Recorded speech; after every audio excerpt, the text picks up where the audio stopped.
Yeah, it's been a lovely, crisp autumn day, perfect for a walk actually. And if you have been out walking lately, you might have noticed plenty of these acorns. And if it seems like there are more of them around than usual, well actually, it could all be to do with something called a mast year. Now, mast is a word for these nuts and seeds that we see falling from trees at this time of year, and a mast year is therefore when some species of trees produce more of these than usual. And there's certainly plenty here at Val de la Mar, lots on the ground, lots have been falling in the time that I've been here. So I'm going to go and chat to John now, who's a bit more in the know. Hi, John, do we think it is a mast year in the Channel Islands? It's definitely looking that way, Lily, yes. We can't be sure at the moment because it's still very early days, but there's certainly a lot of acorns and other nuts around, and it's very much looking like a mast year.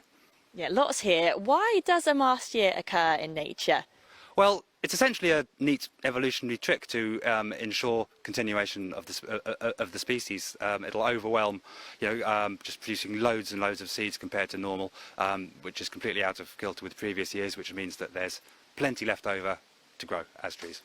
And all the trees somehow manage to coordinate and produce lots of these acorns. How do they do that? How do they all do it together? Well, that's the big question. We don't actually know exactly for sure. We have ideas that it could be linked to weather patterns. It's very likely linked to spring weather, possibly for the previous year or 2 years. It's also could well be linked to chemical reactions in the underground fungal network.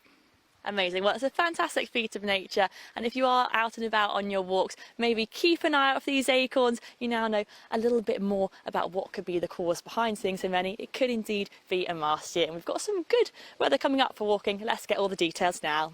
Well, we have enjoyed some lovely, crisp autumnal weather this week. After a bit of a damp and dreary weekend, we've seen some blue skies. Still a few clouds at times, threatening with the odd shower, but a good deal of dry weather to enjoy. And when we take a look at what's in store over the next few days, it is really more of the same. Plenty of sunshine in the picture and a good deal of some dry spells, but still the chance of a shower. We could see some tonight, perhaps tomorrow morning also.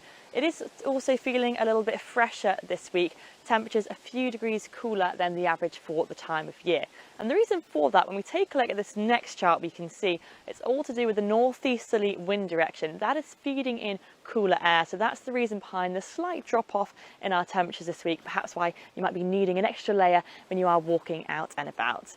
Back to tonight though, mainly clear skies, still a few showers that are being fed in by that northeasterly flow of winds. The winds themselves, light force 3 to moderate force 4, and we're expecting minimum temperatures tonight of around 12 degrees Celsius.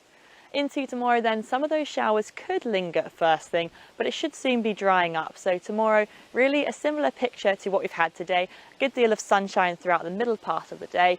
Feeling a little bit fresh, not too warm, highs of 16 to 17 degrees, and still that light to moderate breeze from the northeast, perhaps a little bit cloudier as we head through the afternoon and into the evening. Let's get a check on our times of high water then, between 8:30 and 9:30 in the morning. Same again later on between 8:30 and 9:30 in the evening, with the sea temperature now just above 17 degrees. So in summary, taking a look at our outlook, you can see we've got lots of the same weather to come. A good deal of sunshine in the forecast, chance of a shower if you're unlucky and get caught out, a light to moderate breeze and temperatures in the mid to high teens.